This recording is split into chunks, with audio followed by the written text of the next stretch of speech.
Join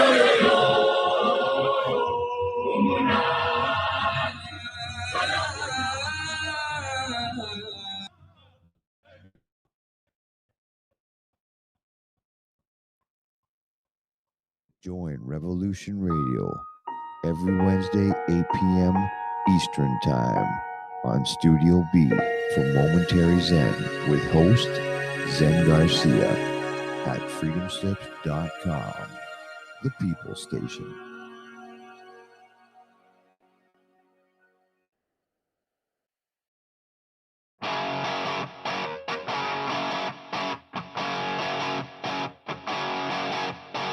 Are you a fan of rock and roll? Does it get your feet tapping and your hands clapping? Then be sure to check out Crypt Rick's Rock and Roll Hour every Friday night, 7 to 8 p.m. Eastern and Standard Time on Studio B right here at RevolutionRadio.com, where we get down and talk all things rock.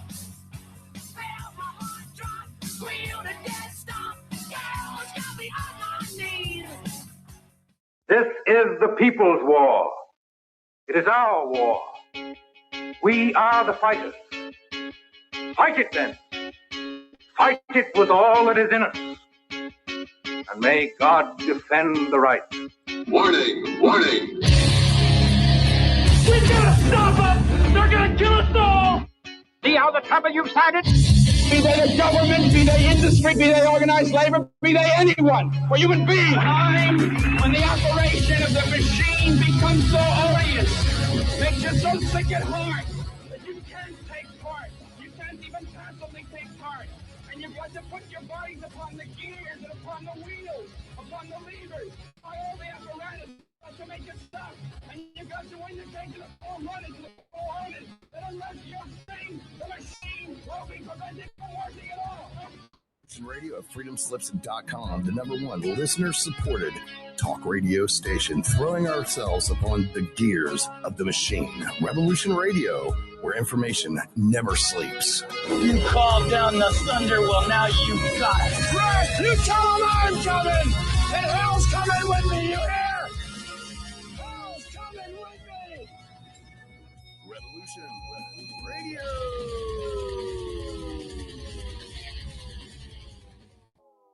Tune into Revolution Rango, Studio A for Omnium Gatherum, a kaleidoscope of discussion, Thursdays at 4 p.m.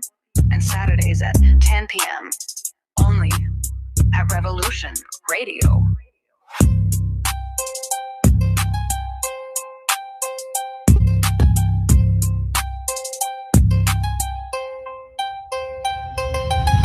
Tune into Revolution Radio, Studio A for Omnium Gatherum, a kaleidoscope of discussion, Thursdays at 4 p.m. and Saturdays at 10 p.m. only at Revolution Radio.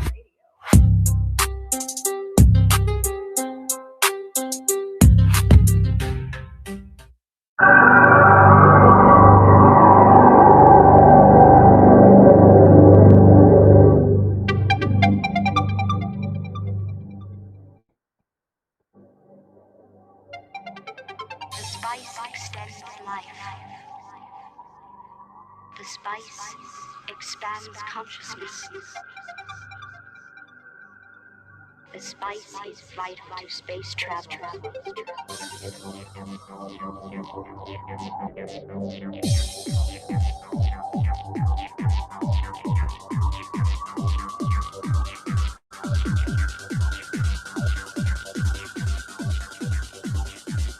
Travel without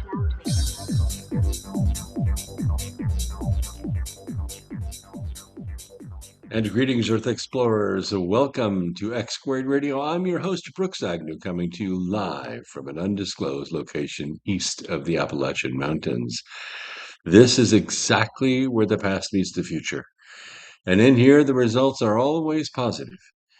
We might go a little past your imagination, but have no fear.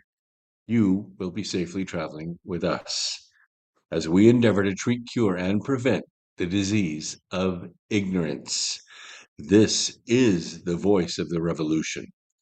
And we are streaming to you live with our good friends on Revolution Radio, We're also streaming to you live on several video platforms on Rumble and YouTube and Twitch and X and D Live and Foxhole and Truth Refugee everywhere where good podcasting can be found live and free.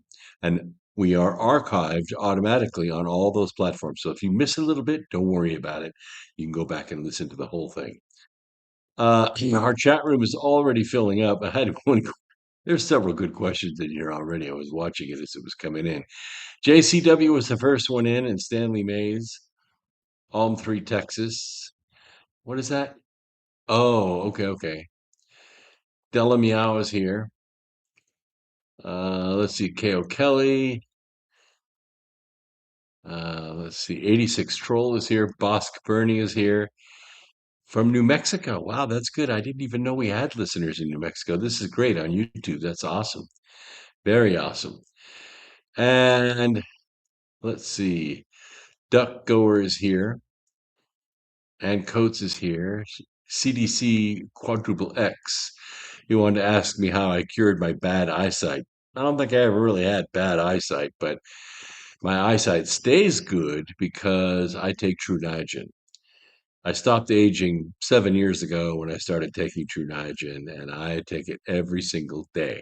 So my eyesight doesn't get worse. I had my eyes checked last year, and they're still 20/40. So I don't have to wear glasses to read this. Maybe if I work on the computer for hours and hours, I might wear some cheaters, but that's about it. Ruthieism is here. Let's see. Well, you're all active, and that's good. Independent Alberta. Oh, yeah, that's very good. We're all for that. Washakie Wind is here. This is good. Yeah. Well, we'll have more. We'll have more because there are more people getting ready to come in. I just know it. And on Foxhole, no one is in yet, but it's pretty sparse on Foxhole right now. But it will get better. It will get better. Yes, we're north of Charlotte, about 40 miles. So we're just a stone's throw from Interstate 40, which is known on the northwest on the latitude as the ice line. So north of us it snows, south of us it rains, and this is the ice line. So hopefully what will happen, I know we're going to get a lot of precipitation this Saturday and Sunday. It's like 90%. But hopefully the front pushes south so that we just get snow. We really don't want the ice here. All right. So if whoever's in charge of that out there, push it south. We don't mind getting the snow. Snow. We'll sled in it. We'll have some fun for a few days, and that'll be it. Our winter will be over. But this is going to hit a lot of people. Somewhere upwards of 40 million people are going to be affected by this, what I call global cooling, and have a lot of data to back it up. The adage that we're suffering from global warming is just ridiculous. There's no mathematical data to back that up unless you want to pick one little spot on the Earth where the mean temperature might be going up year over year. But the Arctic, uh, our temperature has been going down steadily. Yes, we get record heat in the summer, but we also get record cold in the winter, and it all averages out. Why do we have such extremes? Well, it doesn't have anything to do with us. I promise you that. It has to do with the solar wind. And it is building back up again. It is building back up again. But you remember, solar cycle 24 was very quiet, and we did not build up our atmosphere the way we normally do with a lot of solar particles. What happened instead is the solar wind blew our atmosphere away, and it got very thin. And with a thin atmosphere, two things happen. First of all the infrared energy from the sun reaches the surface in the summertime, roasting us. And I'm sure you felt it. When you go outside, your skin stings because there's so much radiation coming from the sun down on you. You really only need to go outside for 15 minutes and you've had all the UV you could take for a day. Not like that when I was a kid, but sure like that now. The other thing that happens is in the wintertime, there's no insulative blanket to hold the heat in. So the heat radiates back out into space. It's called albedo. And it's how we radiate our energy back out into space. So we end up with very cold winters and very hot summers. And these extremes are caused by the thinning atmosphere, which was caused by a very sleepy solar cycle 24. Now, solar cycle 25 is much more active. We wouldn't like to see a Carrington event. I understand we got pretty close to that yesterday evening. The Carrington event was a very rare event that happened in 1859. During the day, so much so many charged particles came from the sun looking for a place to go to ground. But if you recall, in 1859, not too much electricity on the poles around, only along the railroads, which happened to be the telegraph. The telegraph was on those poles, big, heavy copper wire. It absorbed that solar energy, and the telegraph offices burned. That was the Carrington event. If that happened today, it would be poverty and devastation. None of our grid is set up to withstand 10 million volts being put on the atmosphere, 10 million volts per cubic meter of air being put in the atmosphere by the sun. We don't have a system set up to take that. Everything would fry.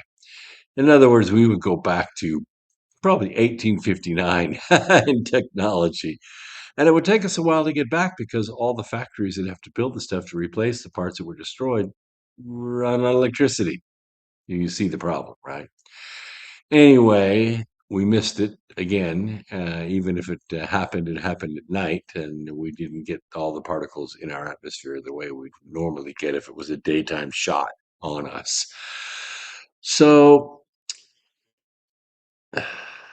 that's why I don't think we're going to get it, because in solar cycle 25, our atmosphere is actually building back up again. It will take 10 years, but it will build back up again, and that will protect us. JCW says, if my electricity goes down, I'm eating my neighbors. Okay. Well, hopefully they're pretty lean. I know. 67 this afternoon.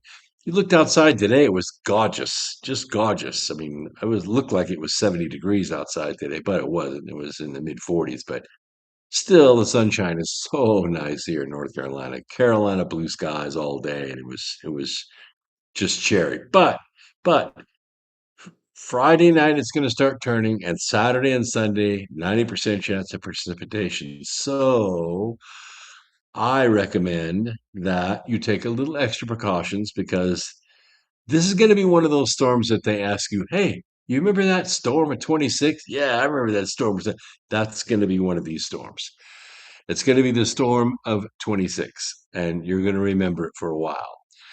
Now, you think about a place like Charlotte getting 12 inches of snow in 2 days. That is poverty and devastation. Nobody here knows how to drive in snow.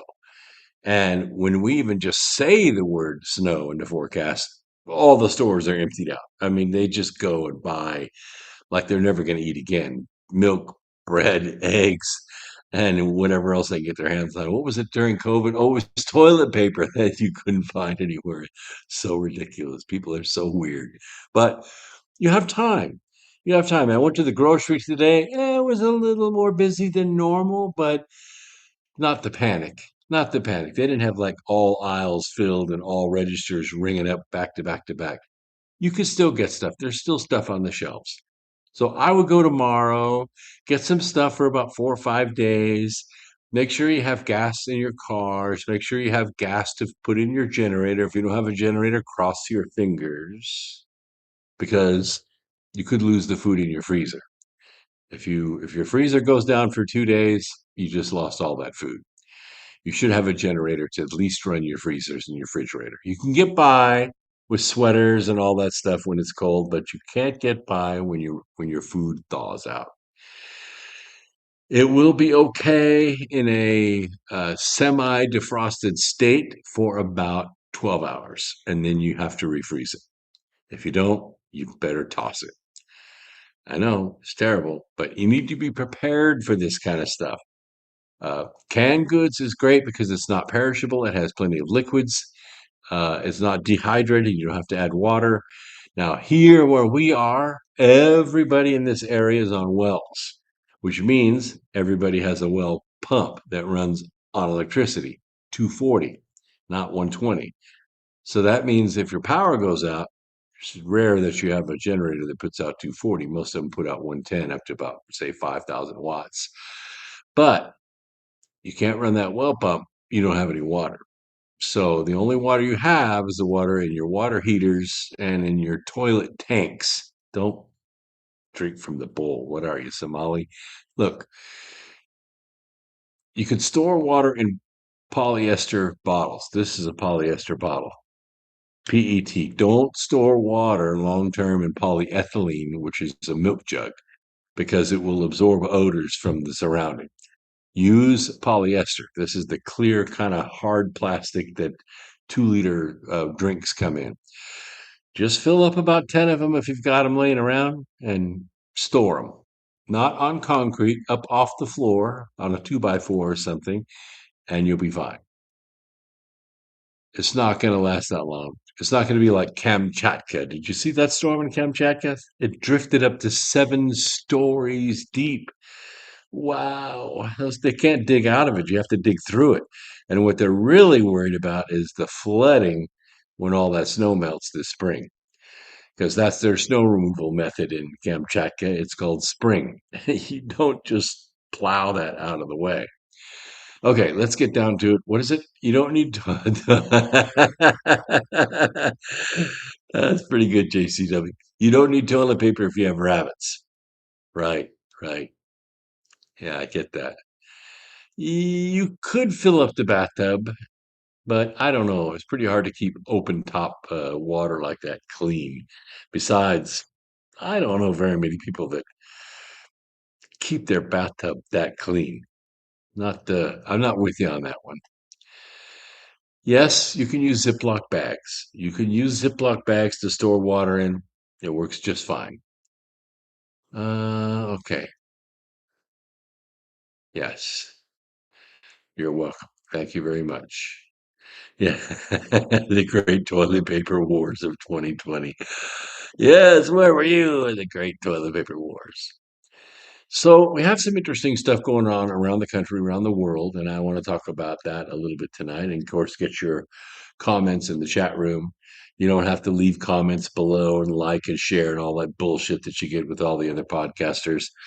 Do what you want. Do what you want. I'm doing what I want.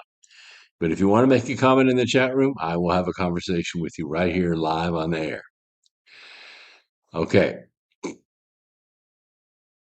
Let's talk a little bit about Minnesota.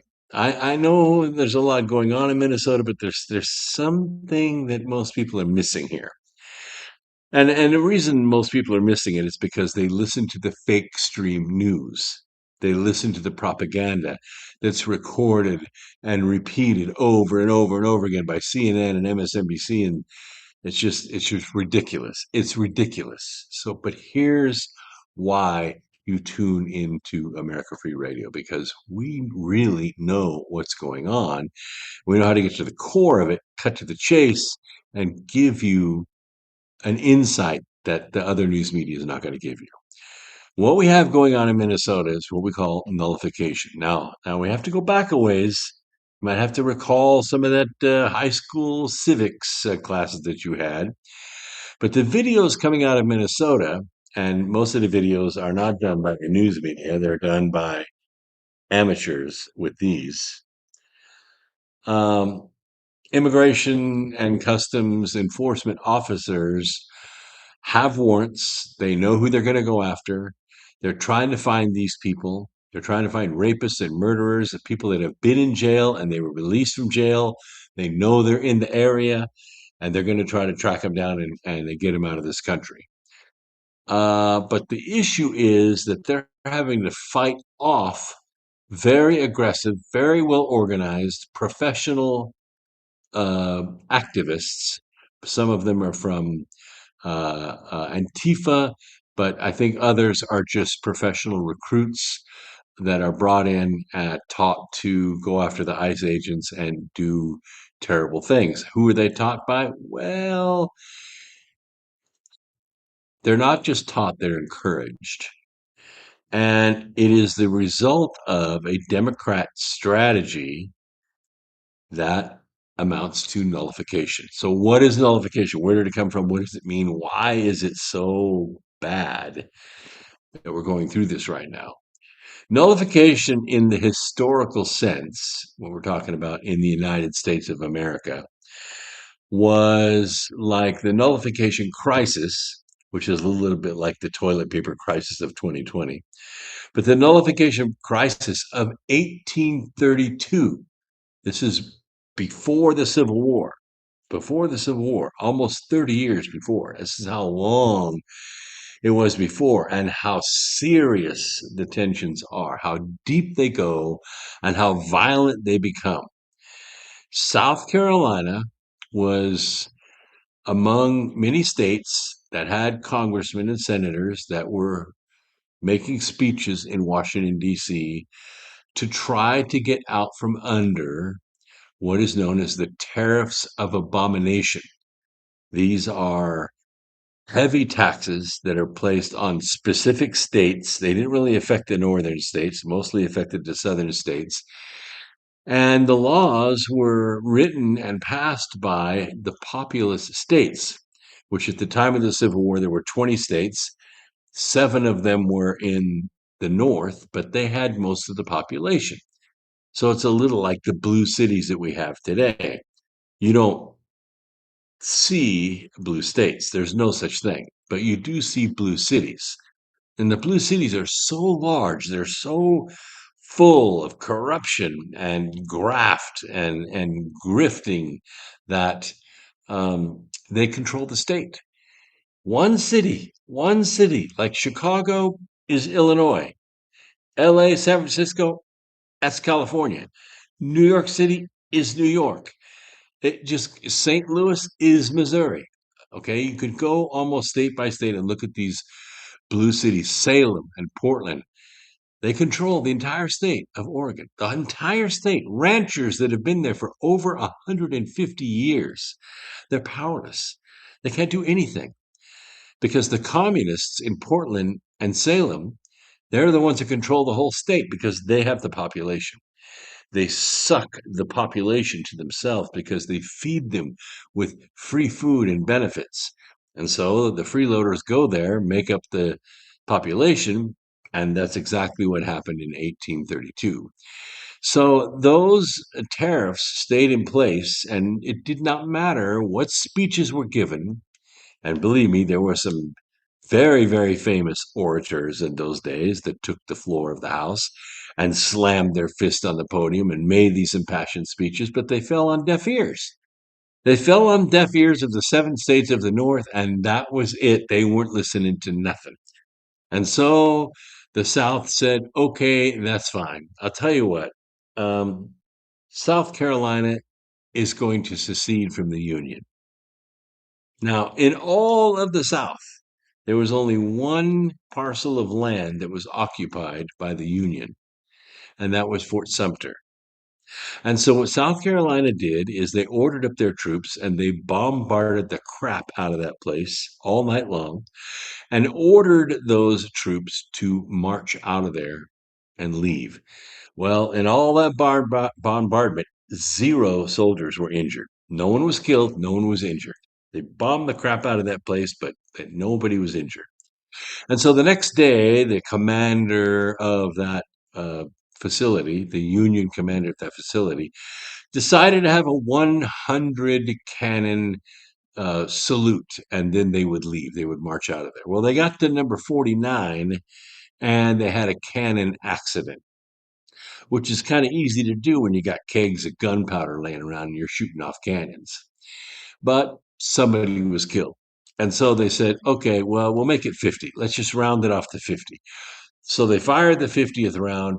They all lined up. They got their flag and they marched across the bridge back to the north. And that was it. That was it. The South decided that's it. We're seceding from the Union, and they were led by South Carolina, and 12 other states joined her. And the North promptly put a embargo against all the shipping coming out of the South. It didn't matter. The South just ran the embargo. They waited till it fogged in. They had fast ships and they just sailed past them and out they went with their exports. And they came back with the imports the same way. Well, it went on and on and on for a while, and the South was actually prospering. And the North, they were prospering as well. But Lincoln was such a poor statesman. I mean, really poor. He could give an 84-word speech, but he did not know how to put a nation back together. And so he decided to fight them and force them back into the Union. Well, I don't know if you know your history or not, but the North lost everything. They lost every single battle, every skirmish. The South was taking it to them. They even went to D.C. and set it on fire. I mean, the South was winning until Gettysburg. When it came to Gettysburg, it was such a weird battle. People came down to kind of watch it like a spectator sport. And Pickett made a fatal mistake by charging when he shouldn't have. And the North ended up having its first victory, its first serious victory. But a lot of soldiers died. And so Lincoln took advantage of that, made a memorial, a bunch of white headstones, built a stage, which was expensive in those days.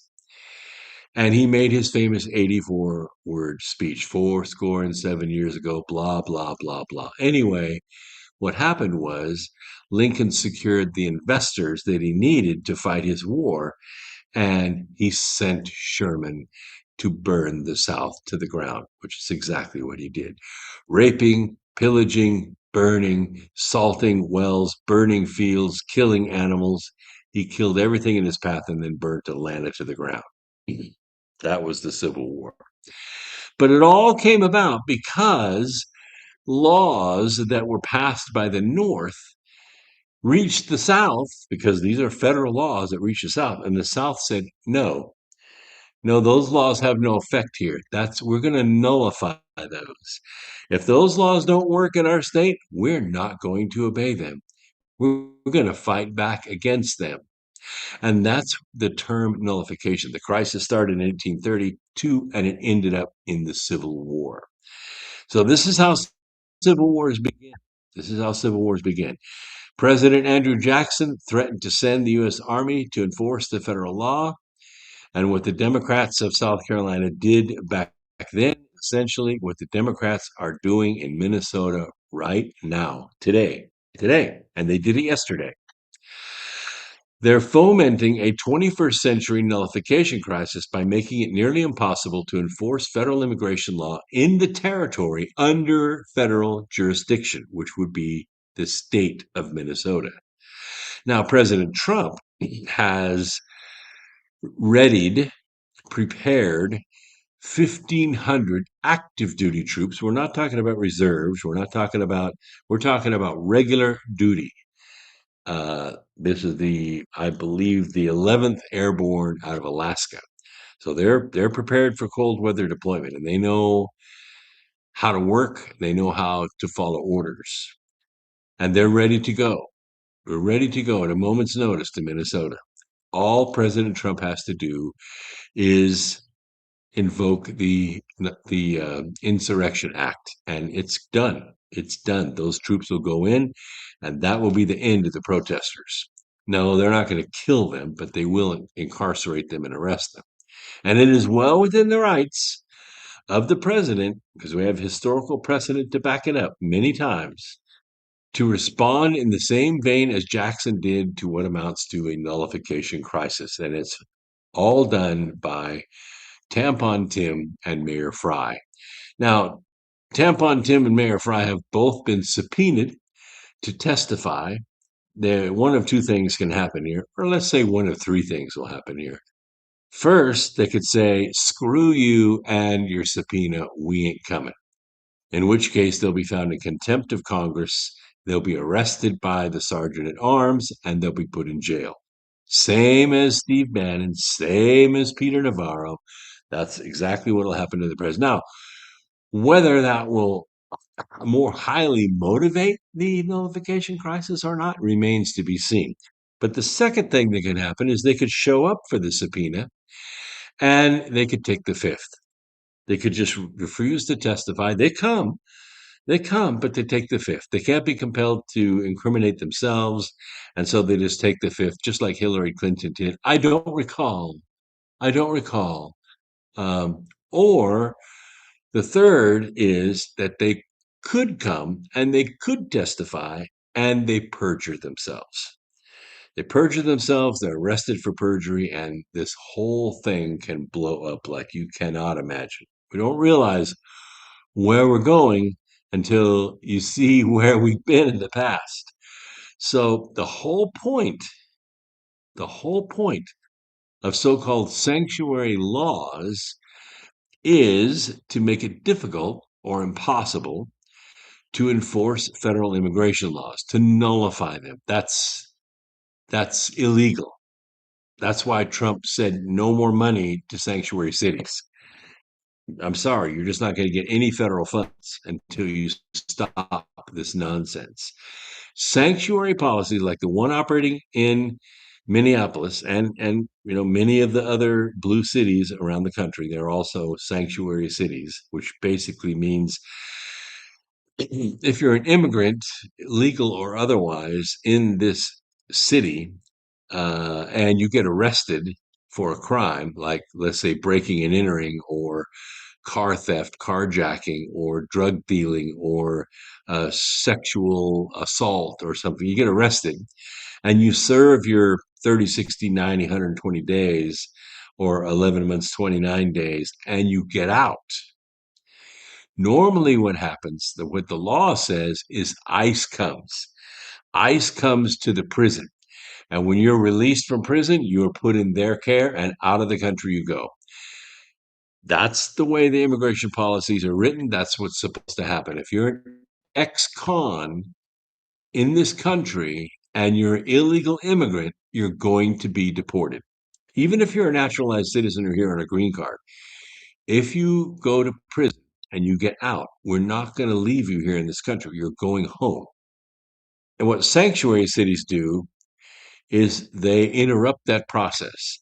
They don't let ICE in the prisons. They don't let ICE in the courtrooms. They hide the names of the people that are getting out of prison, so ICE has to go hunt them down in the neighborhoods. And that's actually what you're seeing happen in Minnesota. They're going down the streets, and they know generally where these people are, and they're looking for them. They're going through an apartment building, or they're going through a place of employment, and they find these individuals and they arrest them. But these sanctuary cities have facilitated the payment of organization of these riots or rioters. And they're the ones beating up ICE agents and doxing ICE agents and smashing their cars and things like that. Now, under normal circumstances, when an illegal immigrant commits a crime, the local authorities, they notify the federal authorities, and ICE comes and takes them, and out of the country they go. Why is that? Why do you think that is? Well, let me ask you a simpler question to answer, because sometimes why is hard to figure out. Who commits all the crime? I'll just leave it in the chat room. Who commits all the crime in the United States? In any society, who commits the crime?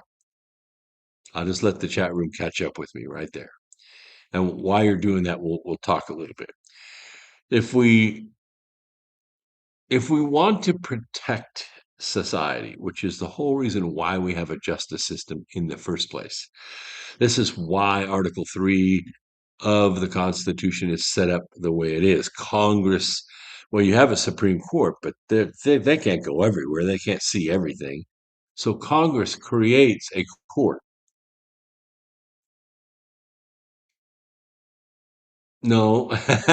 Well, that's a pretty good answer, JCW. It's not the government. Who commits all the crime in any society, in any age? Who commits all the crime? It's a pretty simple answer. It's a pretty simple question. Congress sets up a justice system allowing for municipalities to have police forces and to administer the laws of that society. No, it's not the youth either. I'll just give you the answer, Stanley Mays. It's the same people every time. The same people commit the crimes over and over and over again. You don't suddenly wake up one day at 45 and start robbing stores or jacking cars. It doesn't happen. The 45-year-old who jacks a car has been doing it since he was 15 or 16 or 17, and he's got 30, 40, 50 arrests to his record. And so society demands what society demands is that we create a police force which is proportional to the threat. Some cities have big police forces, some do not. Some have a lot of sheriffs, some do not. And we request them to go get these bad people and remove them from our society because we want our wives to be able to go to the store with a couple kids and go shopping or at the mall or get groceries or whatever without having to worry about being raped or kidnapped by the person that's been doing that over and over and over again. Irina Zarutska would be alive today. She would not have been knifed to death on the blue line right over here, right? Right? You could just see where I'm pointing. Right over there on the blue line. Irina Zarutska was stabbed to death by Mr. Brown. Mr. Brown didn't know her. Irina was a beautiful young woman from Ukraine, and she was here, escaped all that hell that's over there, and she was working at a pizza parlor. She was going home and texting her boyfriend, "I'm going to be home soon," when they were dating. Who knows where that would have gone? Who knows what children she would have had? But Mr. Brown noticed that she was white. She was white and she was blonde and she was on the blue line after dark. And so he decided she deserved to die. And Mr. Brown been doing this for a long, long time, more than a dozen arrests for violent assault. He should not have been out of jail. He should have been in jail for the rest of his life. He should have been separated from society. We demand that Irina Zarutska and all the other young women like her, have the right to be free from being knifed to death on the blue line. And the only way we can guarantee that is to put Mr. Brown in jail and keep him away from society. He had no business being out of jail, no business at all. And so what society does is we demand justice. And it works fine for about 2% of society. But when we reach a point where justice cannot be served, we go through this cycle. Mercy, peace, justice, war. Mercy, peace, justice, war. Over and over again in history, society has gone through this cycle. I write about it in my book, Charm of Favor. The issue is we don't want to go to war, but we will. We will go to war if justice is not served. Well, why in the world would justice not be served? Because the governor of Minnesota is practicing nullification. He doesn't want justice to be served. He doesn't want the illegal aliens deported out of his city. Do you know why? Because once it became known that the Trump administration has already deported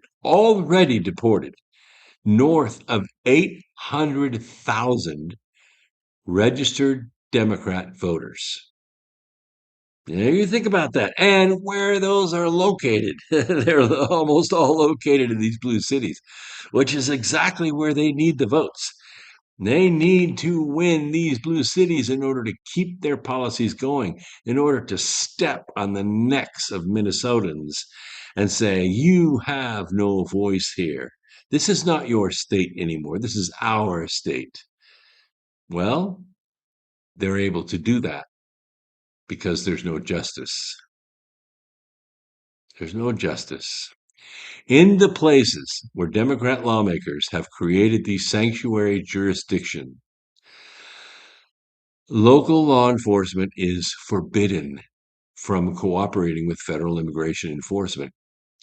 Instead of handing over the illegal immigrants to ICE, The police simply let them go, and right back out into society they go, and another woman is raped, and another child is molested, and another store is robbed, and another car is jacked, over and over and over again. And it means also that the ICE agents, they have to go out into the community, which is exactly what you're seeing happen in Minneapolis right now. You're watching it happen. ICE agents have to go out in the community, into the neighborhoods, into the factories, into the businesses, into the restaurants, into the schools. Why? Because they have to track down and arrest the illegal immigrant criminals wherever they are, wherever they are. That's the law. And we have a king in this country. It's called the law. And this is obviously, as you could see by the news, a much more volatile and dangerous way to enforce federal immigration law. People get hurt, people get shot. And in Minneapolis, it's even more volatile and dangerous thanks to the anti ICE activists and the paid vigilante mobs attempting to disrupt, impede, and in some cases, attack ICE agents, which is not a good idea. These are some bad boys. Indeed, it is a recipe for violent clashes between ICE and anti ICE mobs. And ICE is going to escalate very quickly. If you move your body in between them and the person they're trying to arrest, it isn't going to go well for you.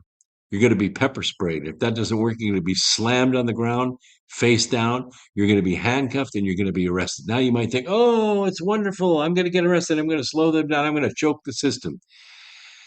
Listen to me. I know you're not listening to tonight's program. You could care less. You couldn't give less of a care than listening to this program tonight. But maybe some of you know some of them. Because here's what's going to happen. Yes, the handcuffs are going to go on, or the zip ties are going to go on. You're going to go in a paddy wagon or a bus, and you're going to go down, you're going to get booked, and then you're going to be arraigned. And then you're going to find out, oh my God, I committed a felony by attacking an ICE agent. And it's a $5,000 fine. And, which I don't have, and no one's going to come forward and pay your fine for you. George Soros is not going to come there and pay the $5,000 fine for you. And when you're done, you are now a convicted felon. Now, probably, I would say more than likely, most of you do not have a police record. You're just falling for whatever Tampon Tim is telling you to do. You're being handled by some activist who's professionally trained how to train you and how to motivate you. And now you're a convicted felon. Now, it's a year later. All your bruises have healed. You've paid off your fine. But now you're a convicted felon. And now you want to get a job. Now you want to get a home loan. Now you want to go to school. You see the problem? You're now a convicted felon. You've screwed your whole life up. For what? For what? Trying to protect an illegal alien who's raped 4 women and molested 2 kids? You're standing up for them? You might as well be marching for pedophilia. You might as well be marching for the abuse and rape of women. Is that what you're for? Ask yourself before you go out and do this. I mean, it's obviously a volatile situation up there. Just stay away from it, okay? Let ICE do their job. The goal of fomenting this mayhem, it's very straightforward, and you're being used. You are sent out in harm's way, and you're being used. When you're sent to thwart the enforcement of federal immigration law, you got to keep in mind, ICE is not going to do anything beyond the scope of federal law in Minneapolis. They're not going to go after American citizens, for instance. It is not exercising any new or novel powers that they haven't been doing since Eisenhower was president.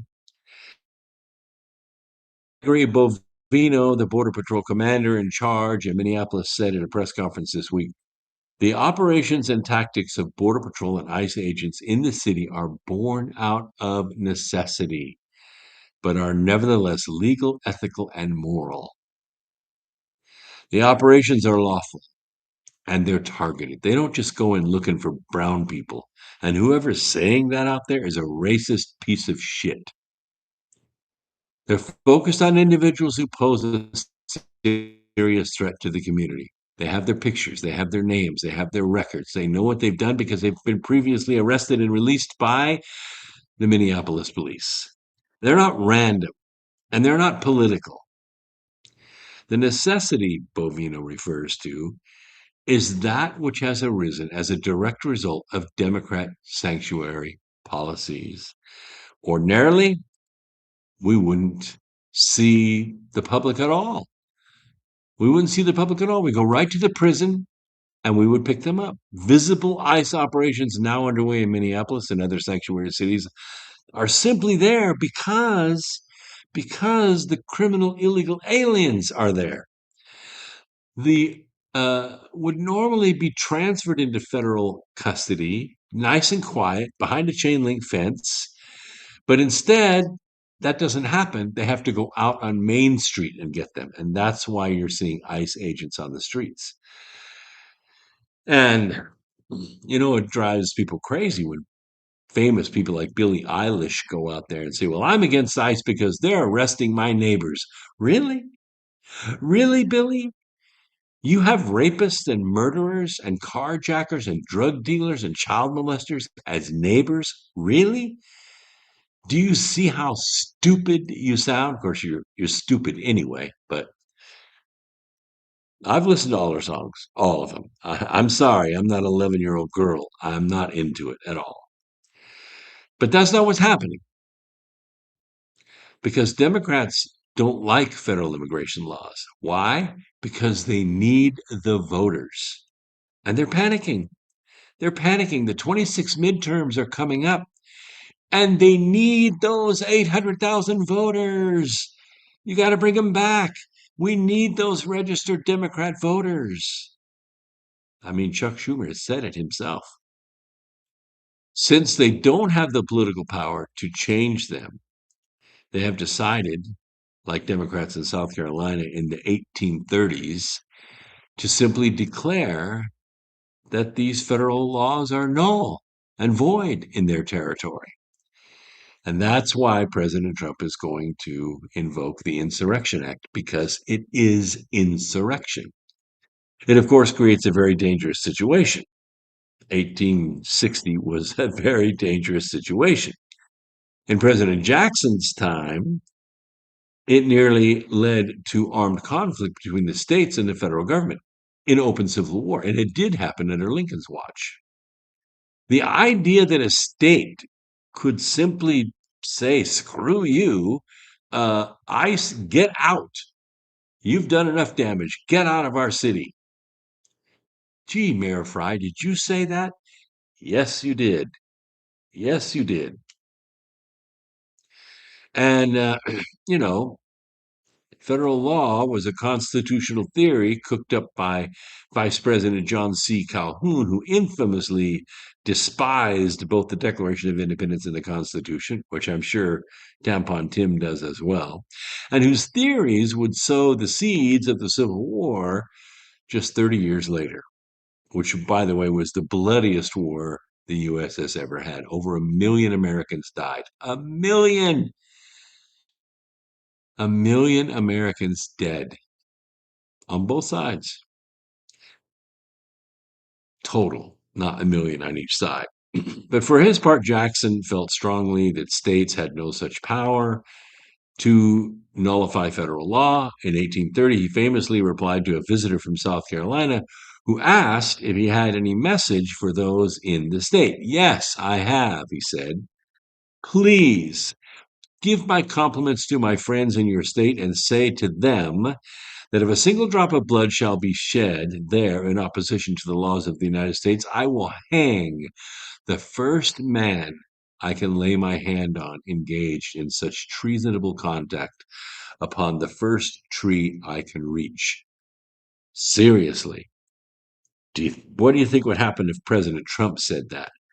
I will hang the first person who touches an ICE agent, the first person who shoots a firework at them, or throws a Molotov cocktail at them, or tries to run them over with a car. I will hang that person from the first tree I can find. Well, how do you think that would go? But that's what Jackson said.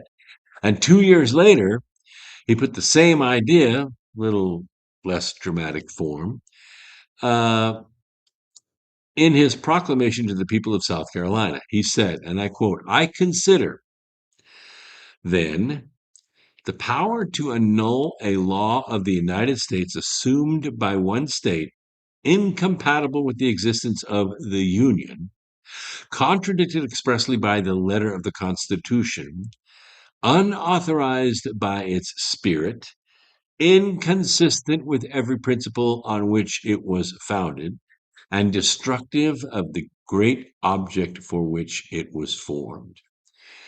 Same could be said this afternoon, today, right now, of the Democrat sanctuary policies, which are nothing, and I've been saying it for years on this program, they are nothing if not a scheme for nullification of federal immigration law, combined with what is clearly a well-organized and very well-funded effort to impede and disrupt federal immigration authorities. It's called conspiracy, Mr. Walls. It's called conspiracy, Mr. Fry. There can be no question that the aim of Minnesota Democrat officials is to effectively nullify federal immigration law by making its enforcement impossible in the state.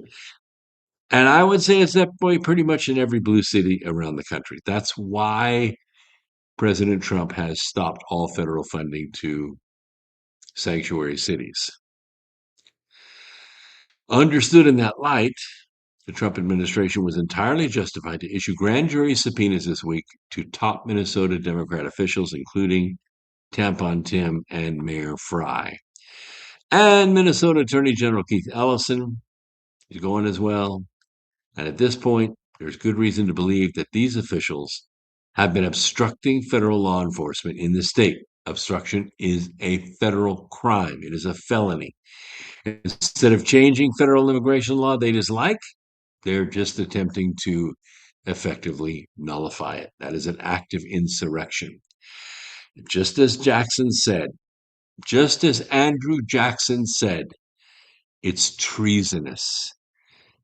And although we shouldn't expect Trump to hang anyone from the nearest tree, we should demand that the Democrats perpetuating this nullification scheme be brought to swift and sure justice. Now, I can't make it any more clear than that. That's what's going on in Minnesota. That's what we're actually fighting. That's what's in the news right now. Now, I don't know if the governor and the mayor are going to show up. As I told you, one of three things can happen. They can refuse to come. They'll be arrested for contempt of Congress, and around we go with the damn politics, because you're not just fighting those three and their lawyers. You're also fighting all the fake stream news.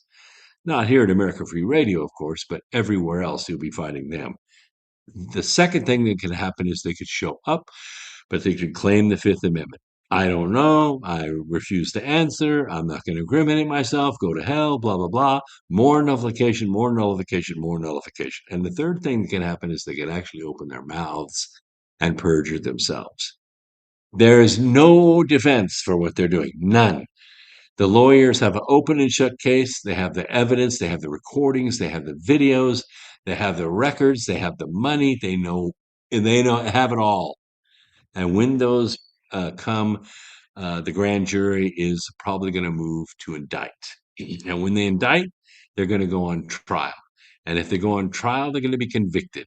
And if they're convicted, they're going to be sentenced. Right. And really, it isn't the mainstream that had anything to do with this. It's us. Not American Free Radio specifically, but Nick Shirley, who's an independent journalist just like we are. We're out there. We are the mainstream news now. Look at the views that Nick Shirley got on his expose of the fake daycare centers in Minnesota and all the graphic. 150 million views. It was so intense and so perfect that Tampon Tim is not going to run for governor. In fact, he may resign. He may not even serve out his term. That's what we do. That's what the free press is supposed to do. That's why Jefferson heralded us. He said, it is the free press that will keep America free. That's why we are called America Free Radio. So we're going to take a quick break and we will come back and talk about a few other good things in the news. It could be Washakie Wind. It could be, if the governor is indicted, it could be messy. But I think it's going to be a type and a shadow. He's so bad. He's botched it so bad. He put himself in such a position that if he is indicted, all the other mayors of the blue cities are going to be shitting bricks. It's going to make a big, big change in this country. Big change. Right. Hey, let me check Foxhole really quick. Well, at least Rasta and Plant 22 is here. This is good. What is that? Oh, Ilhan and her merry band of brothers. Right. I understand, though, that she has moved to separate from her husband. She's said openly that it's time that they saw other siblings. Yeah. Open sibling marriage, open sibling. Wow. I don't know. I don't think the indictment will be messy. I think it'll be wonderful. It'll be cleansing. And I think Minnesotans will be pretty much in favor of it. Mm-hmm. Whatever. I have a troll out there.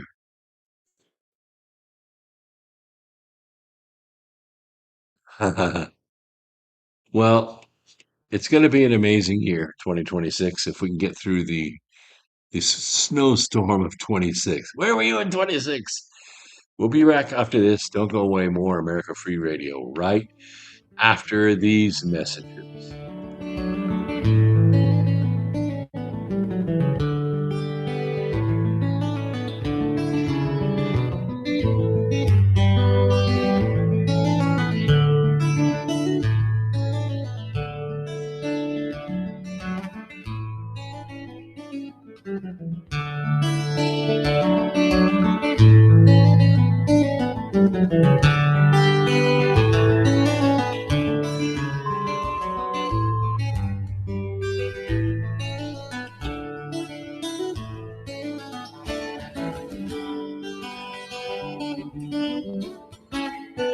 Listen to Revolution Radio at freedomslips.com. We'll be right back after this message.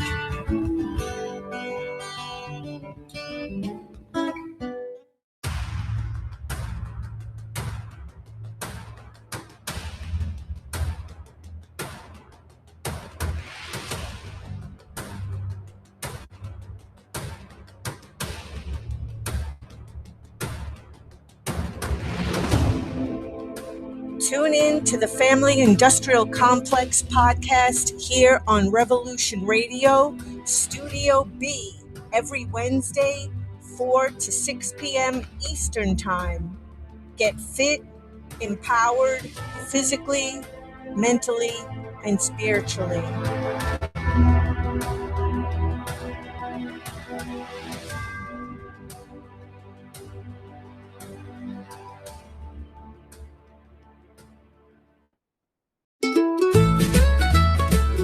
The rooster has crowed out the opening bars of a new day. You've dragged yourself out of bed. You turn on your device. You want to know what's going on in the world. But you're hungry for a topical show that serves up those breakfast headlines just that little bit differently. Do you like your early morning news the way you like your eggs over easy? Served with slathers of salsa-like sass? Do you like those first headlines of the day to deliver a punch as powerful as that first cup of joe? Join Mitchell Bupp at his breakfast table for Revolution in the Morning, where he will digest, dissect, and dismantle those new day's national and global news headlines with razor-sharp relish. Find Mitchell here at revolution.radio every Monday, Tuesday, Thursday, and Friday morning, 8 to 10 a.m. Eastern on Studio B. Through everything, we have to remember that we have more in common than not in common. And to find this common ground, tune in to Conversations with Eagle Flower, Wednesdays, 4 p.m. to 5 p.m. Eastern Time on Studio A. Because we come to this table of life to learn in the best possible way and experience this gift of life from our mutual Creator. So let's learn together and build our best future with Conversations with Eagle Flower, Wednesdays, 4 p.m. to 5 p.m. Eastern Time, Studio A on Revolution Radio.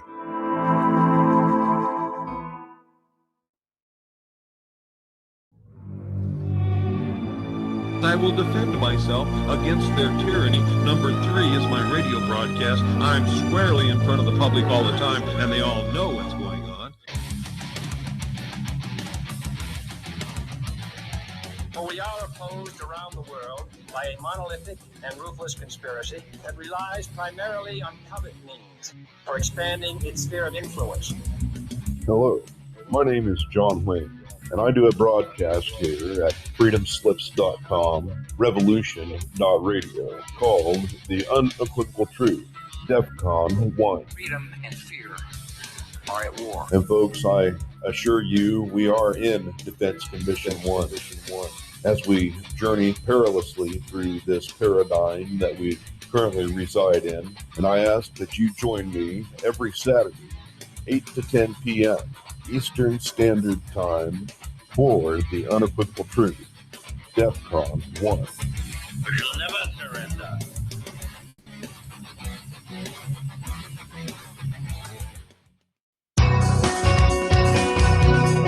Thank you for listening to Revolution Radio at freedomslips.com. Any commercial advertising you may hear in this program is of the sole discretion and benefit of the host of this program you are listening to. Revolution Radio does not endorse any commercial products, nor does it accept monetary compensation for on-air advertising of commercial products, nor will it ever. We are and shall remain 100% listener supported. Any product advertising on this program are considered used at higher risk, and Revolution Radio shall not be held liable for any claims or damages received from any product advertised within this program. Revolution Radio, where information never sleeps.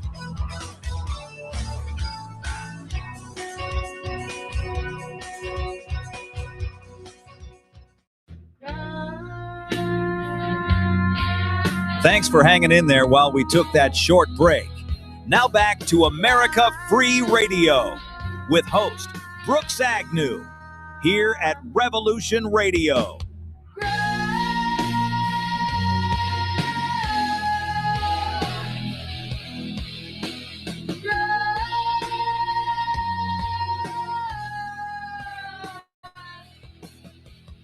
All right. We really appreciate that station identification by Revolution Radio. They have a great tight board, which we appreciate. And we appreciate freedomslips.org, the #1 listener-supported network in the entire country. How does it get that way? With you. And for years and years and years, NPR took money out of your paycheck in order to spread their propaganda around the country. You had nothing that you could do to stop it. But President Trump stopped taking that money out of your check for NPR. And so I'm going to ask you to voluntarily tax yourself in the name of freedomslips.org. Make it $2 or $3, $4 a month. You're not going to miss it. But if 100,000 of you do it, we could save the world. We could save the world right here on America Free Radio and on freedomslips.org. And other programs like ours would prosper. All right. Those of you listening by audio on Revolution Radio, you are 4 million strong around the world, listening on TuneIn, on iHeart, on Orange, all kinds of radio apps that are out there. Some of you are driving right now listening to us. Thank you. Thank you so much for tuning into America Free Radio.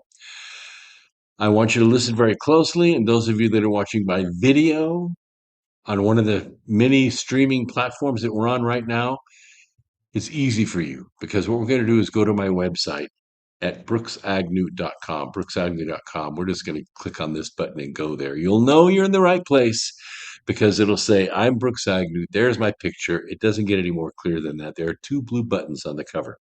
I make it as simple as I possibly can. One of them says, get my free newsletter. Now, it doesn't get any more simple than that. You just click on that, put in your name and email address. I will never share it with anybody.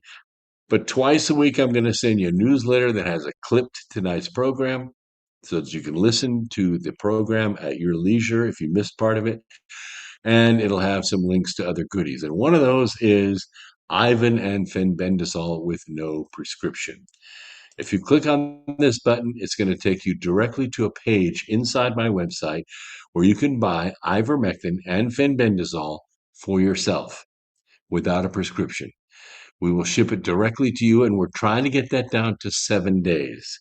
We've been working very hard on this for a couple of months. We started at the beginning of December.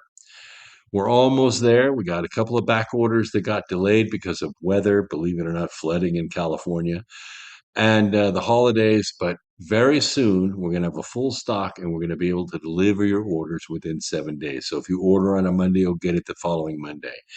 The other thing I want you to pay attention to is the True Niagen. I've been taking it for 7 years. I've tried all kinds of stuff.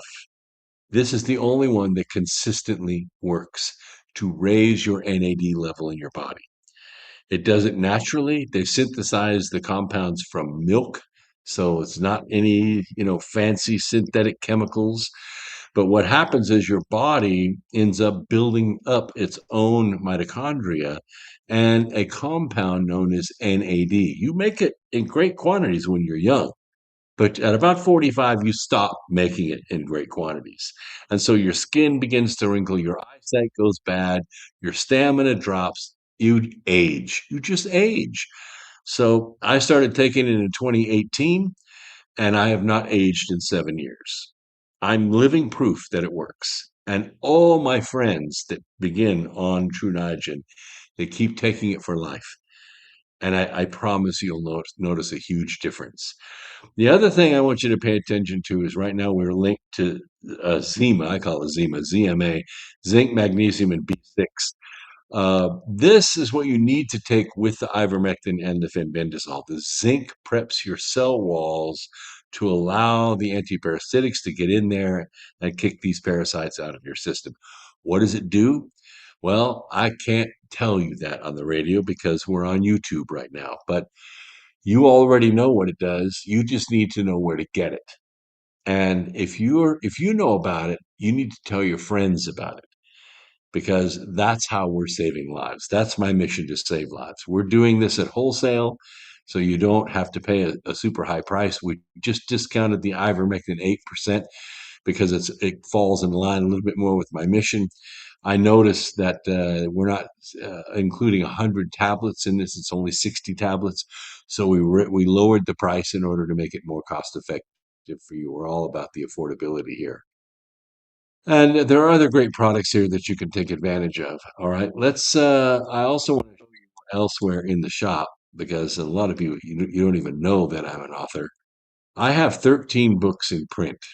So if you go to the books section, you're going to find the Birth Trilogy, which is a marvelous trilogy about Earth being a living thing and mankind having a symbiotic relationship with that earth. And it's an action adventure story that will leave you spiritually changed. And then don't forget about Glance of Angels. It's a sequel to Charm of Favor. I just shipped another one out today, signed. I have a few left if you want to do that. If not, you can buy it straight from Amazon. But this is already an Amazon bestseller. All right, let's get back to it. We got a lot of stuff we have to talk about, right? Right. Okay. So thank you.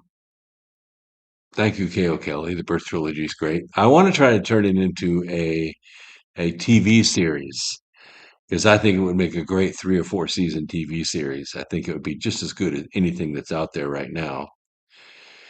It's like Landman on crack. Okay, it was huge. The Birth Trilogy is a great story. Let's see. Yes, all three volumes of Birth are in audio. The audiobook link is right there next to each book, and it's also by itself if you just want to click the audiobooks.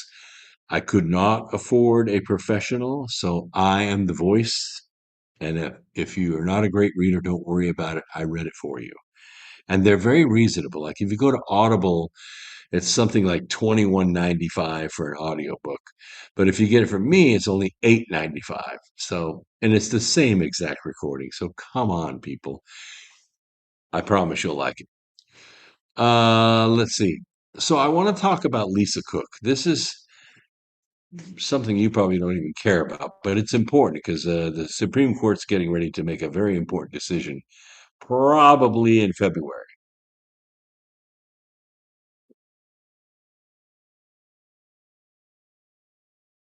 We would like to see it a little faster, but the fact that it's going to be in February means it's going to be a close vote. And I want your consciousness on this so that it's not that close. Uh, Lisa Cook committed mortgage fraud. And then she became part of the board of governors of the Fed. So Trump discovered this and also discovered that she's a DEI hire who hates Trump and doesn't want to lower interest rates. So she votes against it every single time. Trump's trying to obviously turn that around because he wants interest rates to drop, because he wants you to be able to access capital so that you can stimulate your business, buy a home, buy a car, whatever it is you're going to do at a lower interest rate. You have more buying power. But Lisa Cook's dead set against it. So President Trump fired her. So today there were oral arguments. This is the Trump versus Cook because Cook claimed that Trump does not have the authority to fire her. And the Trump administration has been requested to pause a lower court injunction preventing Cook's removal. I told you Trump fired her in August over allegations that she committed mortgage fraud prior to joining the Fed. It's pretty open and shut that she did. So that's the reason why Trump is firing her for cause. So during the hearing today, Cook's lawyer, whose name is Paul Clement, he argued that Cook was unlawfully terminated by the president. More specifically, he echoed claims from his team's brief in the case that pre-office allegations are not sufficient for removal and that Cook was not properly notified of her removal or given an opportunity to challenge the allegations against her. What this really boils down to is, does President Trump control federal employees and their employment at will, or does he not? This is the precedent that's being set right now. Now, normally, if she was a federal employee, no problem. He's already gotten rid of 280,000 of them. He has slashed the federal employee budget, and it's really having its effect. I mean, have you noticed any difference at all in the performance of your federal government? No. No. So there's a lot of waste, a lot of fat that's been removed.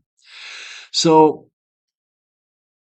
today, under the questioning from Associate Justices Alito and Gorsuch, the lawyer for Ms. Cook conceded one point. That means he agreed with the justices on this, that Trump does in fact have the ultimate authority to remove Cook and other members of the Fed board of governors. Now that's her attorney agreeing to this. Now, Clement argued that Trump's initial efforts to fire Cook via Truth Social posts show he wasn't acting like a removing authority that was subject to any due process. He further claimed that if the president were sort of subject to that, he wouldn't have said in his opening tweet, "You must resign," and he wouldn't have said 2 days later, "Resign or be fired." But that's kind of Trump's style, right? I mean, Trump fired several cabinet members that way. He fired Mad Dog Mattis that way. He fired the Secretary of State that way. You remember? I can't remember his name now, but he was overseas when he got fired. So Justice Alito asked Lisa Cook's attorney a little bit further question. Under his standards, such firing notices have to come from a body of disinterested decision makers, people who are not part of the executive branch and can exercise independent judgment that way. Clement answered in the negative and said that it requires notice and opportunity to provide evidence and a decision maker who hasn't prejudged the issue. He acknowledged that such a decision maker can be the president, but that he would not necessarily recommend it as his choice A. Clement's response prompted immediate pushback from Gorsuch, who questioned, how can it not be the president? The statute authorizes the president to make the removal decision. How could it be anybody else? After receiving a sputtering answer, Gorsuch once again interjected and asked, the president has to make the decision, right? Or delegate it to somebody who he wishes to make that decision, who is reportable to him, correct? Yes, at will, Clement said. Right, absolutely. The president can be the final decision maker. He's going to be the final decision maker, and there's a due process, right? Then, he needs to be a little bit careful and say, these are the allegations. He can't start by prejudging the issue and saying, resign. As underscored, but he's used to saying you're fired, isn't he? Trump is used to saying you're fired. As underscored by Associate Justice Clarence Thomas in one of his questions to Clement, the statute at the center of the Trump versus Cook case does not explicitly stipulate, that means agree to or allow, that Fed board members removed for cause by the president are entitled to a hearing and review. Right. So I think Justice Thomas is correct. I think if the president says you're fired, Lisa Cook does not have the right to say, oh, yeah, well, we'll see about that, and, have a hearing. There's no hearing. If you're called in by your boss because you parked wrong in the parking lot or you were tardy over 7 minutes more than 3 times in a quarter, you violated something in the HR manual. If the boss brings you in and says, leave your key and your ID badge on the table, you're fired, you can't say to the boss, oh, yeah, well, we'll just see about that. I'll go get the guys from maintenance and we'll fight this. No, you're going to be escorted out of the building and you're fired just like that. And that's the president's authority. Now, I predict that this will be pushed to February. I just do. I don't think the Supreme Court's going to come back with a speedy answer because the justices that you've heard from, Alito and Gorsuch and Thomas, they're probably the ones that will vote in favor of the president having the authority to fire whoever he wants. But you got Action Jackson, you got Sotomayor, you got all these liberal justices. So it's going to be, and I doubt it's going to be 6-3. I think it's going to be more like 5-4. That's the bingo choice I want on board. You give me 5-4, but I think it's going to be 5-4 in favor of the president. Now, the one thing about Supreme Court decisions that are 5-4 is that I think it could come up at a later date. I don't mean with this Supreme Court, but with another Supreme Court years from now. They could revisit this. They could say, well, the president can't just go in here and just clean house anytime he wants to, or hire a bunch of loyalists and get rid of political opponents. I mean, that's kind of the reason why some of these things have terms to them, 6-year terms or 10-year terms or some such, is to outlast the president. So, like, the FBI director is supposed to be 10 years, like, things like that. It's to outlast the political aspirations of a president. However, that has rarely been the case. I mean, Nixon changed attorney generals very quickly. Who is it? I'm trying to remember. He was head of the EPA that Nixon had created. The name escapes me right now. It's not something that just rolls off the tongue, but I'll remember it in a minute or two.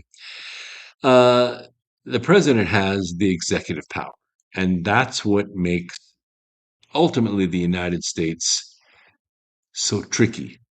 It isn't like you have to have a parliament and you have to have some of 6 parties to join with you so that you can have a majority and make a decision happen. Because that's what it's like in most countries. The prime minister or the president does not have power like the queen or king does not have power like that. But the president is different. And because it is different, it makes the United States more formidable, not only as a partner, but also an enemy. Because you don't have to go to Congress to have these decisions made. The president can make these decisions unilaterally. Now, we have limited the president to 2 terms, but it hasn't always been that way. The president could, be in there till his health, takes him out. It wasn't until Roosevelt, and he was elected for his 4th term in a wheelchair, and he was not able to get out of that wheelchair in his 4th term, and he died in his 4th term in the conservatory. He was an ailing man. But after that, they said, okay, well, that's it. We're going to limit the president to 2 terms, and Congress passed the law. No. It's not a constitutional amendment. It's just a law. It's just a law, and it can be overturned. We would like to see term limits on Congress and the Senate, though, wouldn't we? That's like the most popular convention of states theme is term limits for Congress and the Senate. Yeah, you make a good point, Delamiao. Because the president has this authority, whether it comes directly from him or from a robot like an auto pen, it has the force of law. So executive orders, executive memoranda, and pardons have the force of law. And I guess that's why everybody's kind of, even though the president is nullified, or should I say, expunged everything that President Biden did with the auto pen, it hasn't been challenged. It hasn't been challenged. Trump has not gone after, the DOJ hasn't gone after somebody that allegedly got a pardon and tried to prosecute them. So none of these pardons, none of the executive memoranda or executive orders have actually been put to a legal test yet, but they will be. They will be. All right, let's talk a little bit about Greenland. Anyway, I'm just telling you, I don't think we're going to see a decision on that in January. I think it's going to be February before we see a decision in the Lisa Cook firing. But I think Lisa Cook is pretty much better be banking her money because her days in government service are over. And that's just the way it is. Let's talk a little bit about Greenland. It's a big deal. President Trump talked a lot about it at Davos. He basically said, if you say yes, here's the things that are going to happen. If you say no, they're going to do something else. He wasn't really clear what was going to happen if they say no. But Greenland is a self-governing territory of Denmark. And as the president was mentioning today in his speech to Davos, the Germans were very interested in Greenland because it was a place their submarines could set up bases and they could attack the United States, the continental United States, locally. And Denmark could not defend it. Denmark only lasted 6 hours against the Nazis. They fell in 6 hours. So they weren't able to defend Greenland. Greenland was sitting naked. So the United States, at its own expense, went to Greenland, built some bases there, Thule and Nuuk, and they defended Greenland against the Germans at great expense, both in manpower and in money and equipment. After the war, after all those millions and millions of dollars had been spent by the United States to defend Greenland against the Nazis, and then against the Soviets, and then against the Chinese, the United States gave Greenland back to Denmark, which was a stupid move. They should never have given it back. So Denmark, of course, is a member of NATO. NATO is funded and controlled by the United States, has been for a long, long time. But NATO has become part of something else, something I call the Pan-European Army. They've been very aggressive. They've attacked and taken over 63 sovereign nations. 63. They've assassinated presidents, prime ministers. They've bombed. They've done debt traps. They've done all kinds of financial coercion, color revolutions, whatever it takes. And NATO now controls 63 countries. Very aggressive pan-European army. So Greenland is still left defenseless. The Danes are doing nothing to defend Greenland, and you have Chinese ships and Russian ships that are regularly sailing in Greenland waters, and all they can do is wave. Hi, how are you? Greenland is strategically important for two reasons. Number one is it's part of what would be called the Golden Dome. Any kind of missile that goes out into space and comes down into Earth again has to go over Greenland to reach the United States. There's just no other path. So with no missile defense system in Greenland, there's absolutely nothing to stop those missiles from hitting Canada or the northern states that have our missile silos stationed there. Nothing to stop it. Once those missiles are launched, there isn't a damn thing anybody can do about it. They're too fast, they're too high, nothing can be done about it. But if we had anti-missile bases in Greenland, we could cut those missiles out of space without any issue. We could protect the United States against a missile attack. So that's the first thing. The second thing is that Greenland needs to be able to defend itself, and it can't. It has no population to speak of. It has no resources to speak of. Everything that they make, every resource that they've had has been stripped away from them by Denmark. So Denmark is a member of NATO. They're trying to claim that an attack on Greenland is an attack on Denmark, which would spark an Article 5 response from NATO, which is kind of weird that NATO would attack itself, but be that as it may. Greenland has less than 100,000 people that live there.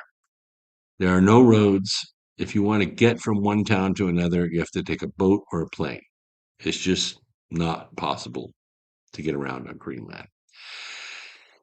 And because it is the intersection of these three continents, okay, you got Asia, Europe, and North America, it has strategic importance that President Trump recognizes and wants to take advantage of. And it's also got the largest uranium deposits on the planet. And uranium is essential for nuclear energy production, and it plays a crucial role in supporting nuclear power generation in the United States. And we don't control all of that. 15% of Westinghouse's uranium processing is owned by the Russians. I know, thanks to Hillary Clinton. And in the same place where the uranium is found, there are also vast deposits of rare earth minerals, which are important for making neodymium magnets, which are very important for high efficiency motors and drives. And these minerals are critical to national defense. And right now, China has cornered the market on rare earth minerals that are required for that kind of technology. They also have oil and gas reserves, which are not explored. Greenland would love to have the royalties off of that.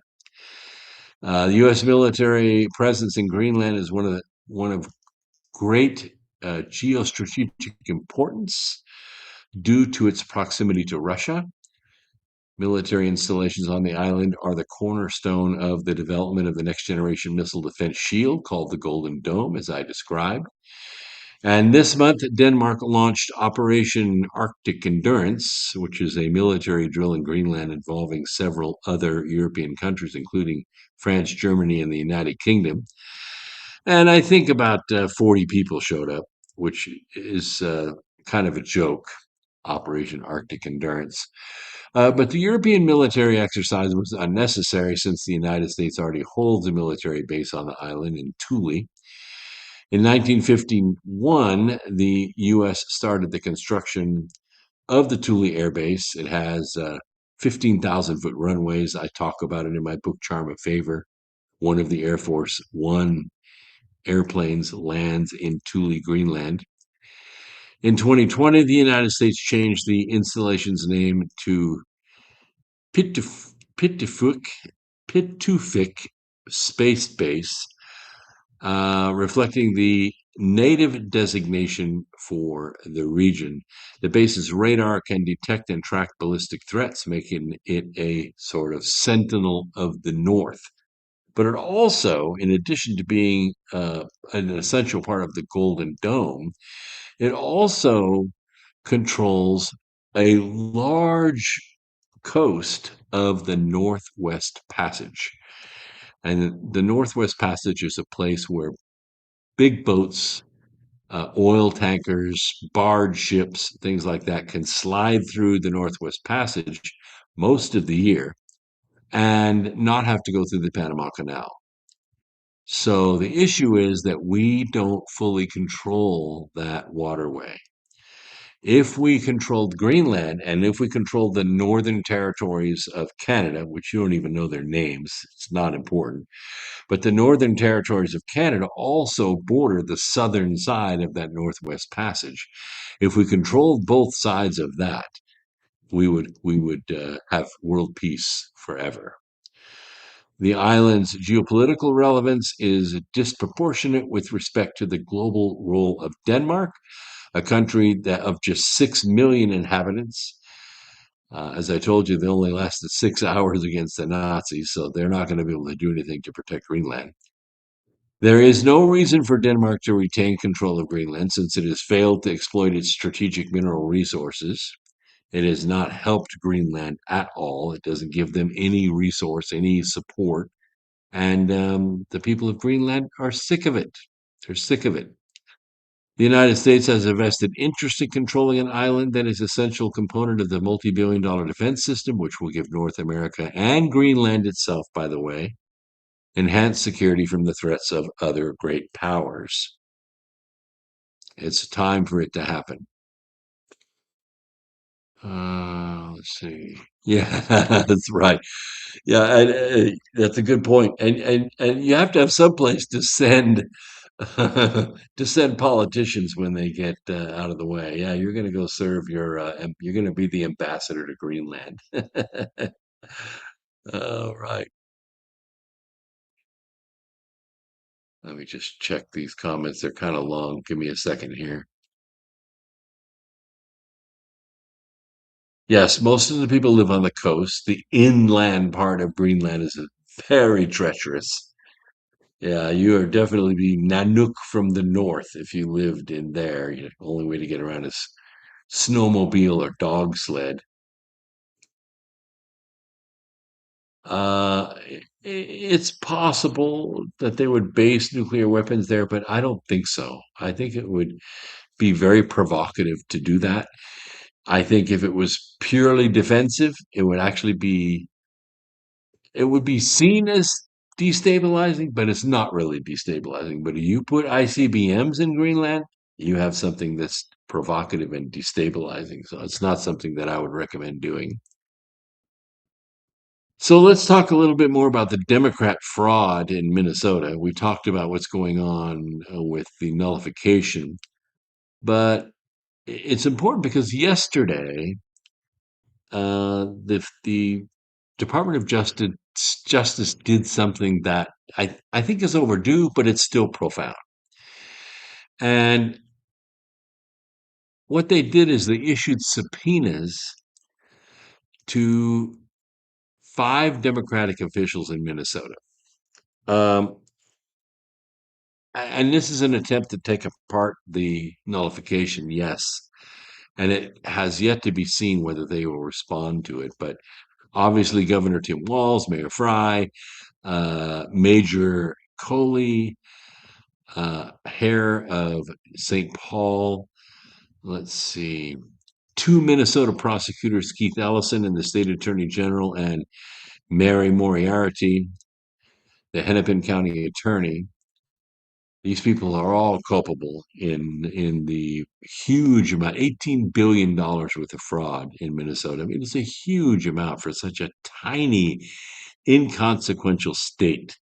That much fraud is just mind-blowing. The investigation is supercharged by the Democrats' behind-the-scenes support for the mobs that harass federal enforcement officers. You got to get rid of the sanctuary cities, President Trump said. This is one way to do it, is you go after the officials. And I'm not saying go as far as Andrew Jackson and hang them from the nearest tree. I mean, but if you're going to enforce treason, I'm sorry, the penalty is death. And I don't know what else to say about that. And we're not after specifically to kill these people. That's not the point. The point is that the law is the law. They knew the law before they got started. They just thought that they could get away with it. They get away with it. If they steal enough money and they raise enough hell and they put enough protesters out there, they can get away with it. But underneath the anti-ICE effort, the top Democrat officials may also be implicated by hidden cooperation with the Somali-run welfare fraud through Minnesota. I mean, just think about it. Just think. The average IQ of a Somali is 60. They're inbred retards. I don't want to put it any other way. They just don't have the mental capacity to do anything but be pirates. And that's what they are. They're pirating the system. Unfortunately for them, they have been duped. I think they've been shown the way by the Democrats. And the Somalis have been actually doing the bidding of the Democrats and sharing the wealth with the Democrats. And I think it's going to end. I think it's going to end, and it's going to end badly. Not only are the Somalis going to jail, they're having all their Ferraris and their Lamborghinis and their diamond rings. They're having it all seized. They're trying to get out of the country as fast as they can with suitcases full of cash, and they're being stopped. Every time a Somali tries to get on a plane with a bunch of cash, they seize the cash and they put that Somali in jail because it's illegal. It's illegal to smuggle money out of the country. And This is putting a big crimp in the Democrat funding operation. Ilhan Omar and other politicians who have been well fed by this Somali fraud organization, Tim Walz included, they're going to all start going to jail. And the fraud has been so huge that it's just flat ass embarrassing. It's embarrassing to Minnesota. It's embarrassing to the United States. And if the Department of Justice doesn't do anything about it, it's war. The public is not going to stand for it. It's not going to stand for it. Walls may be complicit in it, and I think they're playing with kid gloves about this and Tim Walz, but I think it's going to all come out. I hate to see him commit suicide, but I think that he needs to be on suicide watch because the guy is watching his fraud empire crumble around him. It once was so lucrative and so secretive that he made it to the vice presidential nominee. He ran with Kamala Harris as the vice president without an election. Nobody picked him. No Democrats voted for him or Kamala Harris. They just showed up one day with all this money. Doesn't that surprise you? Doesn't that surprise you that Kamala and Tim Walz showed up with all this money and they're ready to run for president against against Donald Trump? Doesn't that surprise you? We are there in surge operations, Kristi Noem said, because of the largest fraud scheme in American history. We had people stealing from taxpayers, stealing funds away from the most vulnerable individuals in the country, people who need mental health services, developmental services, autism, daycare. Instead, these Somalis came in and they stole the money. They stole money from those people in need and put it in their own pockets and enriched themselves. They bought Ferraris and Lamborghinis and Bentleys and bought expensive homes, sent money back to Benghazi, might as well be Benghazi, back to Somalia, where they're royalty. They are royalty. If they could get out of the country with just a couple of $1 million, can you imagine how well you could live in Somalia on a couple of $1 million? That's what they're doing. That's what they're doing. And they stole the dollars from the people who needed it right under Governor Walz's nose, which I think he was fully aware of all this and he was getting a cut from it. And that's why he was selected as vice president, because he had access to all this dark money. That's my opinion. I'm sticking with it. Also this week, and this is a sure sign that the Democrat empire, the foundations of it are beginning to crumble. The Clintons. The House Oversight Committee today voted to advance resolutions to hold Bill and Hillary Clinton in contempt of Congress after they refused to testify before the panel. They thought they could just get away with it. They thought, oh, we're the Clintons. They'll never do anything against us.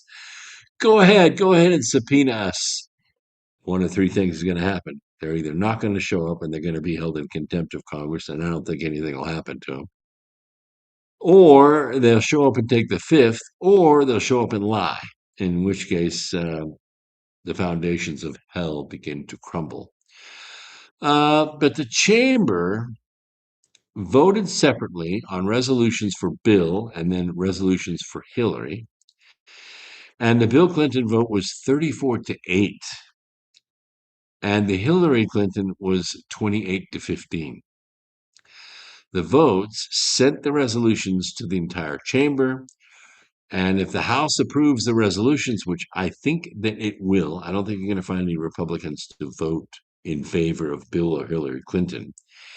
The legislature is going to refer the pair to the Department of Justice to face criminal charges. They could spend the rest of their lives in prison. Yeah. So during the Biden administration, the House made similar moves against, as I said, Peter Navarro and Stephen Bannon. They served their time, both of whom refused to comply with the subpoena, but they had the right to refuse because they were presidential staff.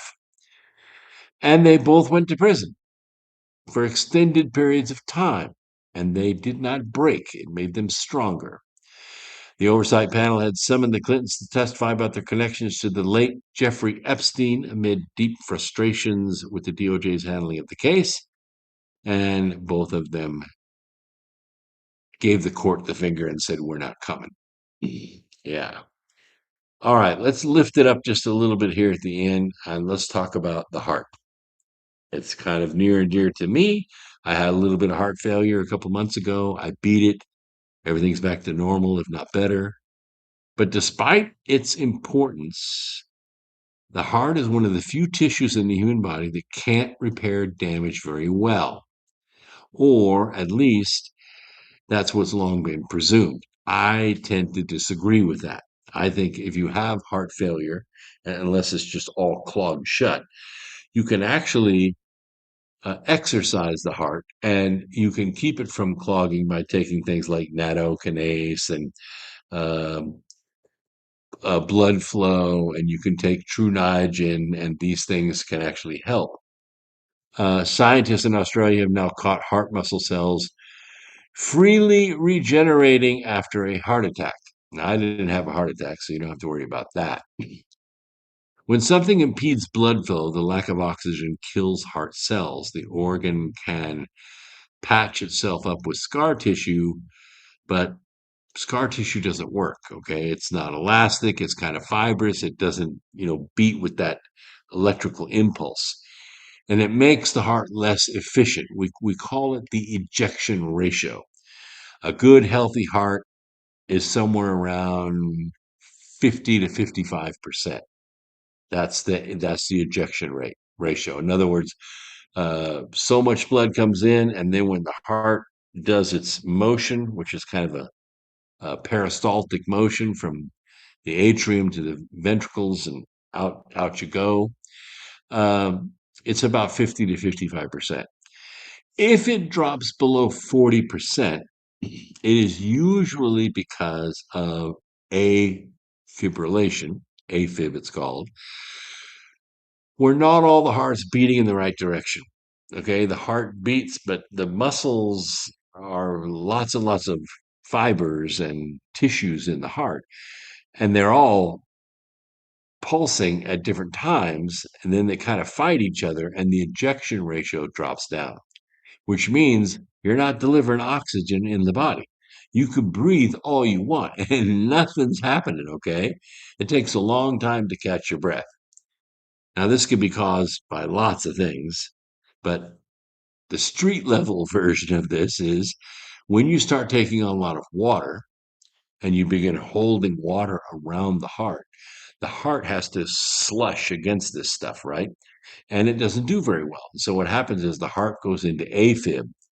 Now, you can take drugs called diuretics and you can dump the water off the body. So you clear all that water out and it allows the heart, room to do its thing. But it's in AFib and it's doing all this like 6 heartbeats at the same time instead of a nice smooth flow. And sometimes the heart will correct itself and come out of it. But I would say a lot of you are in AFib and you don't even know it. You don't push yourself hard enough to know it.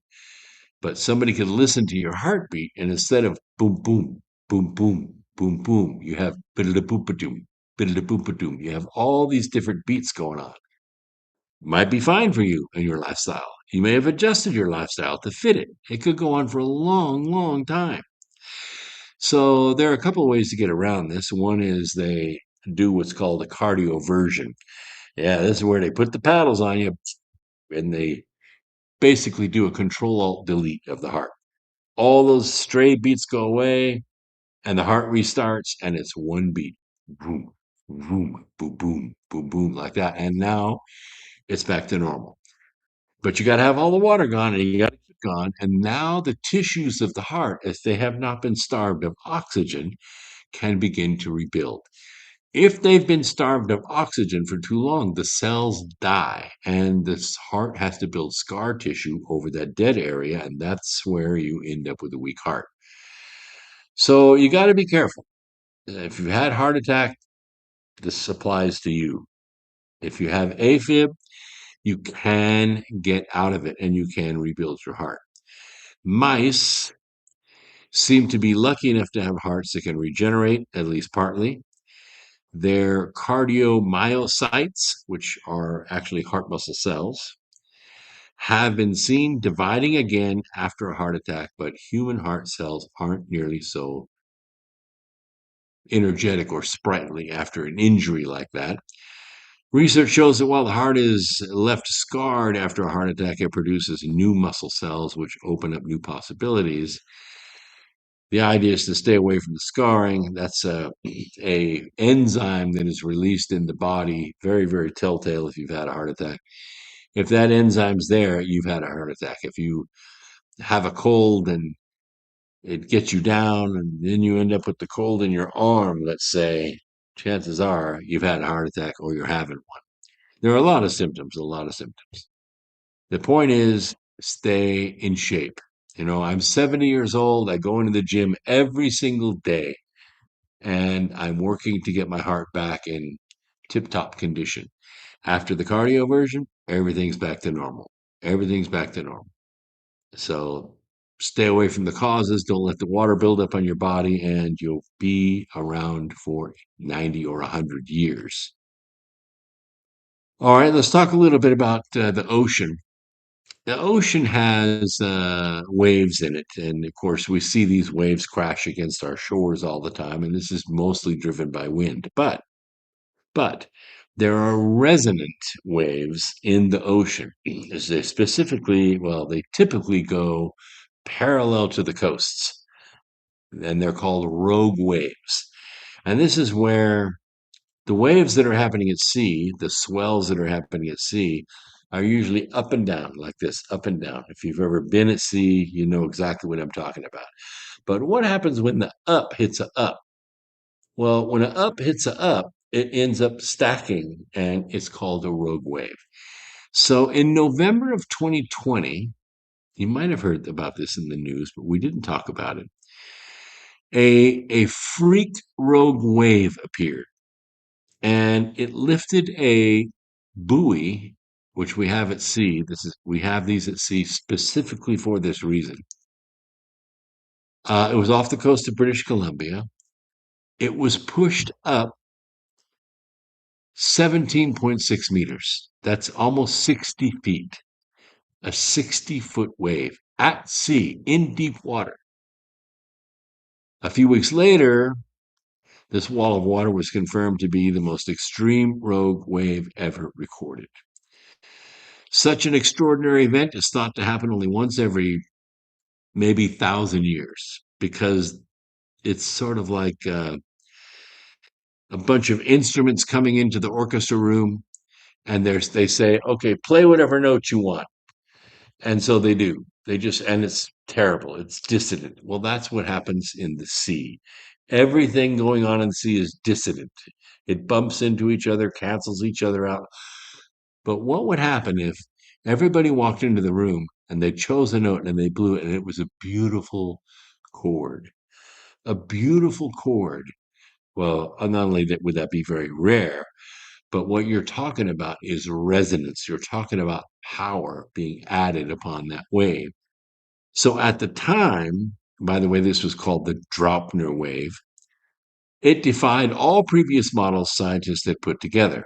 And since then, since the 2020 wave, there have been dozens more rogue waves that have been recorded. And some are even happening in lakes. And while the one that surfaced near Ucluelet, Vancouver Island, it wasn't the tallest, its relative size compared to the waves around it was unprecedented. Scientists define a rogue wave as any wave more than twice the height of the waves surrounding it. If you're on a cruise ship, or you're on an oil tanker, or you're on a freighter, and you get hit by a rogue wave, it could swamp you. it could clear all the containers off the deck. And it doesn't happen very often. And you can't really pick it up on radar. You have to actually pick it up on a buoy before it gets to the boat so you could turn the boat into the wave, right? So that the bow hits the wave instead of the side. Now, only a few rogue waves in high seas have been directly observed because we're just not out there on the sea in that kind of concentration. And the seaways are specifically chosen for calm seas. Now, there are some that you can't do anything about, like the North Sea and the Arctic Sea. These are the roughest waters on the planet, Tierra del Fuego, places like that. Researchers are still trying to figure out how rogue waves are formed so we can better predict when they will arise. The buoy that picked up the Ukulele wave was placed offshore with dozens of others by a research institute called the Marinell Labs in an attempt to learn more about hazards cut in the deep. The unpredictability of the rogue waves and the sheer power of these walls of water can make them incredibly dangerous to marine operations like boats and to the public. Now, fortunately, we haven't had a situation where the rogue waves turn into the shore. They typically go parallel to shore out at sea. Still, if you're on a cruise ship or you're in the Med, you don't want to see a 60-foot wall of water coming at you. That's just, it has happened. Those things have been recorded out there where rogue waves have done their damage. What is that movie? It was called, I can't remember now. It had Ernest Borgnine in it. Remember that movie? What was it called? Where the cruise ship was swamped and turned upside down and they had to go up through the decks to the bottom of the boat and they cut a hole in the bottom of the boat and escaped. What was that called? There was a movie. I was a kid when it came out. I don't remember the name of the movie now, but we don't want to see that happen. The ocean is very unpredictable. No, it wasn't Sharknado. No, it wasn't Sharknado. It was a famous movie. Had Shelley Winters in it. Yeah, the Poseidon. Was it Poseidon? Yeah, that's what it was.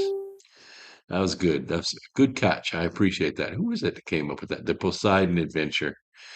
Tatanka Dave. Washakie Wind. Okay, very good, very good. Yeah, that was a pretty cool movie. Anyway, the 2020 study predicted that wave heights in the North Pacific will increase with climate change. I don't really know if that's the cause or not, but the fact that we've had more and more of them since 2020 could be because we have more buoys, but it could also be because these resonant frequencies are building up in the ocean. All right. I appreciate all of you coming to the chat room and interacting with me tonight. I've tried to bring the most cutting edge stories to you so you can tell what's going on. We will be back on Sunday night at 8 o'clock. Don't forget to sign up for the newsletter and don't forget to get your ivermectin and fenbendazole. Get your orders in because I just had some large back orders come in and we're going to be able to ship this stuff out pronto. All right. We'll see you on Sunday night, Earth Explorers. Peace.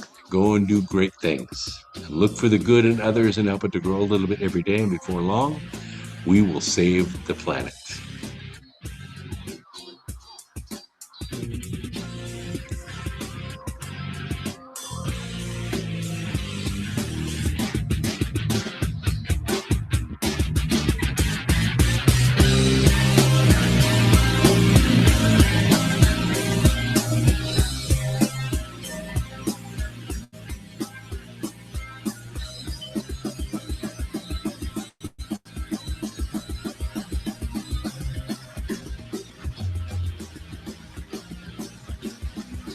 Thank you for listening to Revolution Radio.